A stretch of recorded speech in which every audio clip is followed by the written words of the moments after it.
Guys, రీసెంట్గా CBIT కాలేజ్లో SIG stall చూశాక ఫుల్ జెన్యూన్ అనిపించింది. అందుకే డైరెక్ట్గా ఆఫీస్ని విజిట్ చేశాను. ఆఫీస్కి వెళ్ళగానే ఎస్ఐజీ టీం చాలా బాగా రిసీవ్ చేసుకున్నారు. ఆఫీస్ అంతా స్టూడెంట్స్తో నిండిపోయి ఉండే, సో ఫుల్ జెన్యూన్ ఫీల్ వచ్చింది. అక్కడ కౌన్సిలర్స్తో మాట్లాడి స్టడీ అబ్రాడ్ గురించి చాలా డీటెయిల్స్ తెలుసుకున్నాను. PTE and islets demo classes కూడా అటెండ్ చేశాను అలాంగ్ విత్ అదర్ స్టూడెంట్స్. నిజంగా బెస్ట్ పార్ట్ ఏంటి అంటే ఎస్ఐజీ సీఈఓ మిస్ ప్రీతి కోనా మేడం స్టూడెంట్స్తో డైరెక్ట్గా మాట్లాడి గోల్స్ అర్థం చేసుకొని డౌట్స్ అన్నీ క్లియర్ చేస్తారు. సో కమ్ సీఈఓ మ్యామ్ని డైరెక్ట్గా మీట్ అవుతాం. 2026లో ప్లాన్ చేస్తున్న స్టూడెంట్స్కి మీరు ఇచ్చే ఒక బెస్ట్ అడ్వైస్ ఏంటిది?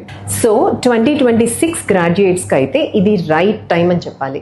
ఇంకా 6 months ఉంది కాబట్టి వాళ్ళ ఫినాన్షియల్స్ అన్నీ సెట్ చేసుకోవడానికి and university selection everything this is the right time to start. 2027 స్టూడెంట్స్కి అయితే ఇంకా బెస్ట్ టైం. మ్యామ్, స్టూడెంట్స్కి స్కాలర్షిప్స్ ఆర్ బ్యాంక్ లోన్స్లో ఎస్ఐజీ ఎలా సపోర్ట్ చేస్తుంది? స్కాలర్షిప్స్ మనమే చూసుకుంటాము. 10% నుంచి 100% వరకు స్టూడెంట్కి స్కాలర్షిప్స్ వస్తాయి. Depends on the countries and universities. We take care of the entire process for the bank loans. మీరు ఎక్కడికి బ్యాంక్స్కి వెళ్ళాల్సిన అవసరం లేదు. SIGA చూసుకుంటుంది entire process. Thank you ma'am. It's my pleasure ఆశ్రిత. మీకు కూడా స్టడీ అబ్రాడ్ ప్లాన్ ఉంటే SIG is the right place for you. More details కోసం డిస్క్రిప్షన్లో ఉన్న నెంబర్ని కాంటాక్ట్ చేయండి.